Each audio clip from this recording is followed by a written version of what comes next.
The sun was setting over the wide Texas ranch, painting the sky with orange and gold. The sound of cattle drifted in the distance, and a gentle breeze carried the smell of dry earth and hay. The ranch was beautiful, strong and peaceful, but inside the white farmhouse at the top of the hill, silence lived. Luke Harrison, the ranch owner, stood by the porch, his hands resting on the railing. His tall figure looked strong, but his eyes carried quiet sadness. 3 years had passed since his wife had died, yet the emptiness still followed him. His 2 little girls, Grace and Annie, were his whole world, but they missed a mother's love. Luke did his best, reading bedtime stories, brushing their hair, but there were days when they hardly smiled. He had hired nannies and housekeepers, but none stayed long. The house was large and lonely again. That evening, the ranch workers were finishing their chores when someone noticed a figure walking down the dusty road. A woman, thin and tired, her dress torn, her shoes worn out. She walked slowly as if every step hurt. The workers watched her with curiosity. Strangers rarely came this far. When she reached the gate, she paused, wiped the sweat from her face, and softly asked the foreman if there was any work she could do. Her name was Ella Martin. She had lost her husband in a factory accident months ago. After that, her life had fallen apart. The small house she lived in was taken back by the owner, and she had nowhere to go. For days, she had walked from town to town asking for work, any work that could give her food or shelter. Most people turned her away. The foreman looked at her clothes and shook his head. "We don't need more help," he said. But before he could turn away, a deep voice came from behind. Luke had been watching from the stable. He walked toward her slowly, his boots crunching the gravel. He studied her face, tired, pale, but there was something honest in her eyes. She didn't beg or cry. She only stood tall and spoke with quiet dignity. "Sir," she said softly, "I can cook, clean, or take care of animals. I just need a little work and maybe food for the night. I won't be a burden." Luke could hear the exhaustion in her voice. He hesitated, then nodded. "You can stay in the old guest house tonight," he said. "Help in the kitchen for supper. We'll see after that." Her eyes filled with tears, but she quickly looked down, whispering, "Thank you, sir." That evening, the warm smell of stew filled the house. Ella worked quietly, washing dishes, setting the table, and stirring the pot. She didn't speak much, but her hands moved with care. Luke's daughters, Grace and Annie, peeked from behind the door, whispering to each other. They had seen many women come and go, and they were shy with strangers. But Ella noticed them right away. She smiled and said gently, "Would you like to help me stir the soup?" The girls exchanged glances. No one had ever asked them to help before. Slowly, Grace stepped forward, and soon Annie followed. Ella lifted the small spoon toward them, showing them how to stir without spilling. The girls giggled softly, and for the first time in months, the kitchen filled with laughter. Luke stood in the doorway, quietly watching. Something inside him shifted. He hadn't heard that sound, his daughters laughing freely in so long. It felt like the house was breathing again. After supper, Ella washed the dishes while the girls sat beside her, asking questions about where she came from. She didn't tell them the sad parts, only that she loved stories and flowers and once had a small garden of her own. Annie smiled and said, "Maybe you can make one here too." Later that night, the girls fell asleep faster than usual. Luke checked on them and saw little Annie holding a handkerchief Ella had given her. It was clean but old, and the child clutched it like a treasure. Outside, the air was cool. Luke stepped onto the porch and looked toward the guest house.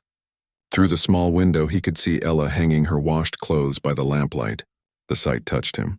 She looked so tired yet peaceful, as if she had finally found a place to rest, even if just for one night. He remembered the way she had spoken. Not begging, not demanding, just asking for a chance. Something about her voice reminded him of his late wife's kindness. The next morning, Ella woke before sunrise. She swept the porch, milked the cow, and even fixed breakfast for the workers. She didn't wait to be told. She moved with quiet energy, like someone who knew the value of work. When Luke came out, he was surprised to find the house already alive with the smell of fresh bread. Grace and Annie were sitting by the table, giggling as Ella taught them how to braid dough before baking it.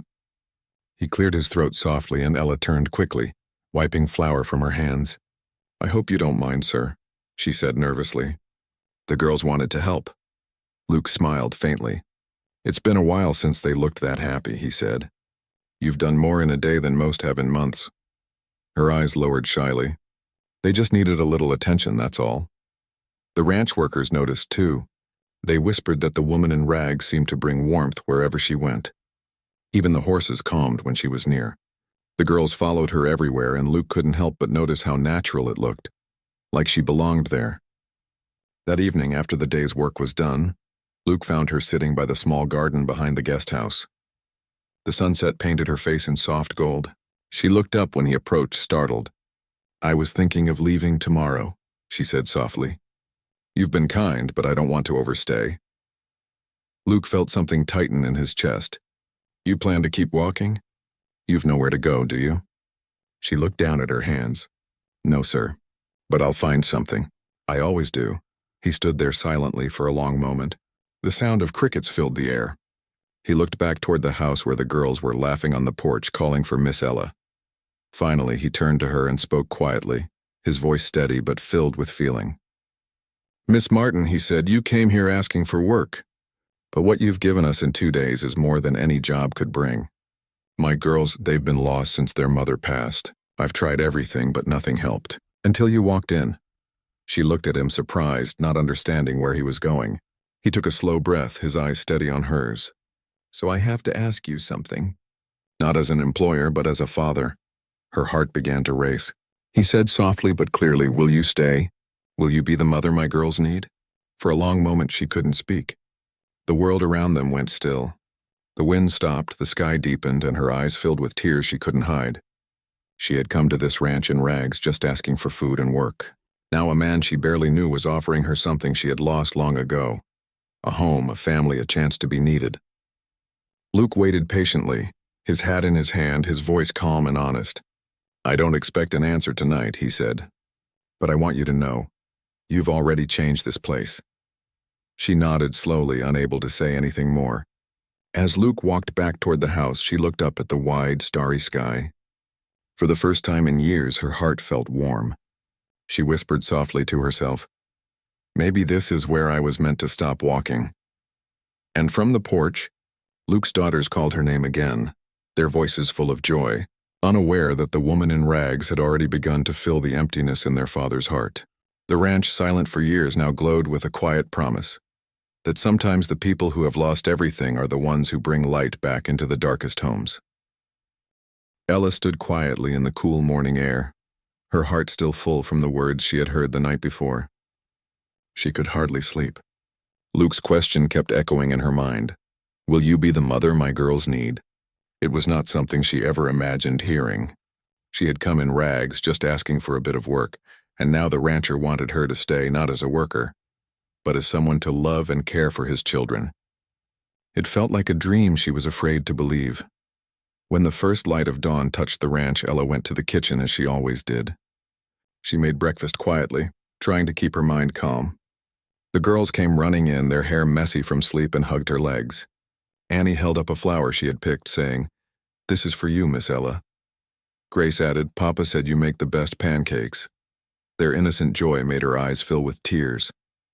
She smiled and said softly, "Then I'll make them even better today." Luke walked in a few minutes later, still in his work clothes, his hat resting on his head. He looked at her and smiled gently. "Morning," he said.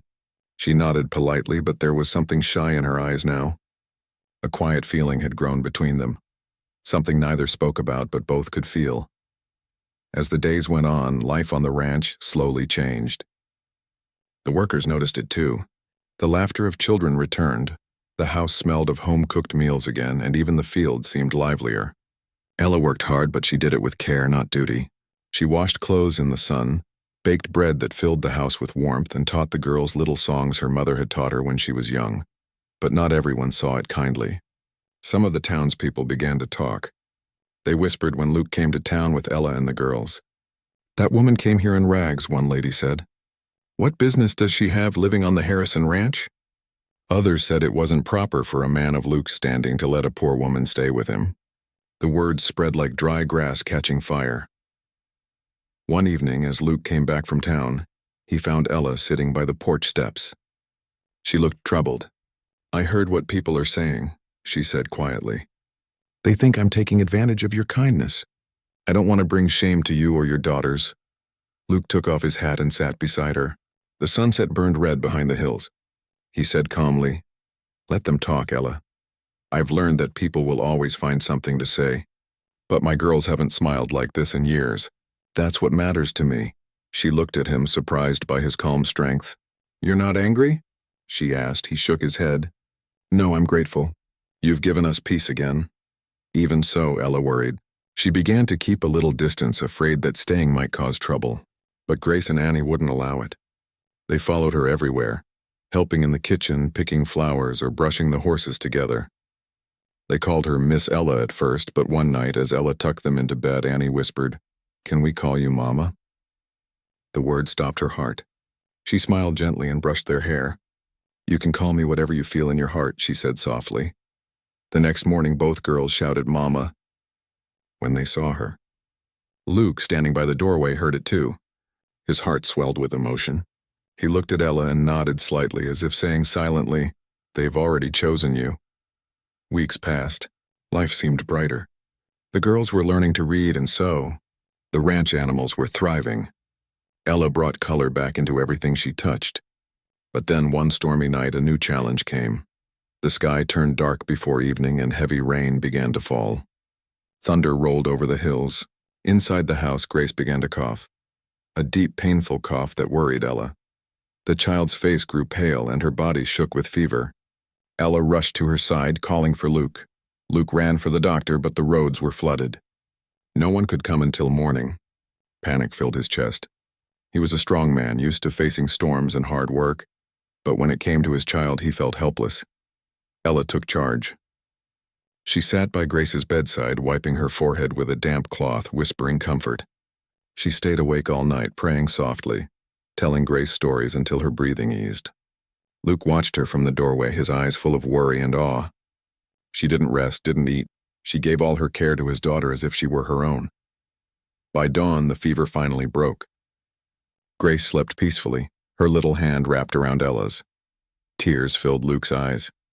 He walked quietly to her and said, "You've done more for my girls than anyone ever has. You didn't just save her, you saved me." Ella smiled weakly, her eyes red from exhaustion. "Any mother would have done the same," she whispered. Luke looked at her for a long moment and said, "Yes, but you're not just any mother." In the days that followed, Grace recovered and peace returned to the house. The bond between them all grew stronger. Luke could no longer ignore what his heart already knew. One afternoon, he found Ella in the garden, planting small flowers near the fence. The girls were helping, their hands covered in dirt. Luke stood there watching, a soft smile on his face. When Ella noticed him, she wiped her hands on her apron and smiled shyly. Luke took a step closer.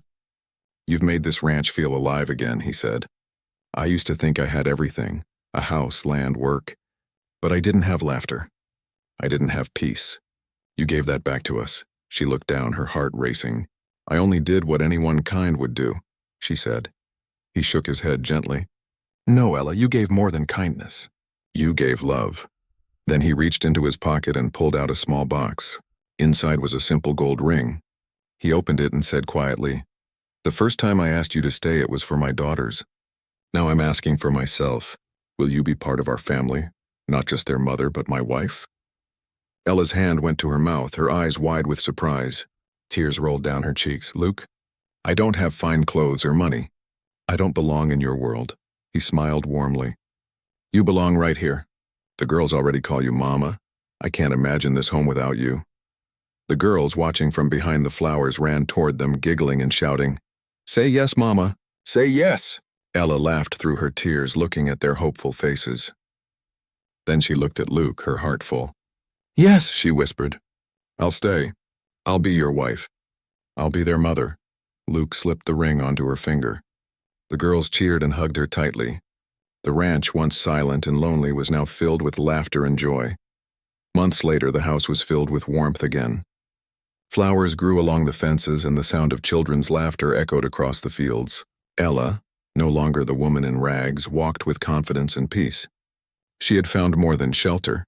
She had found love, purpose, and family. Luke often stood by the porch, watching his daughters play with their new mother. He would smile and think about the day she had first walked down that dusty road.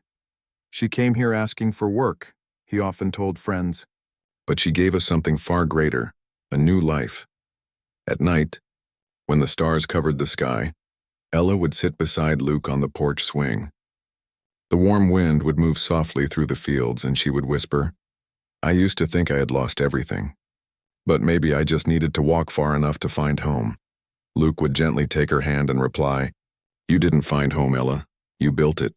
And under that vast Texas sky, the family that pain once broke was made whole again, not through wealth but through love, kindness, and the courage of a woman who once stood in rags and asked only for a chance.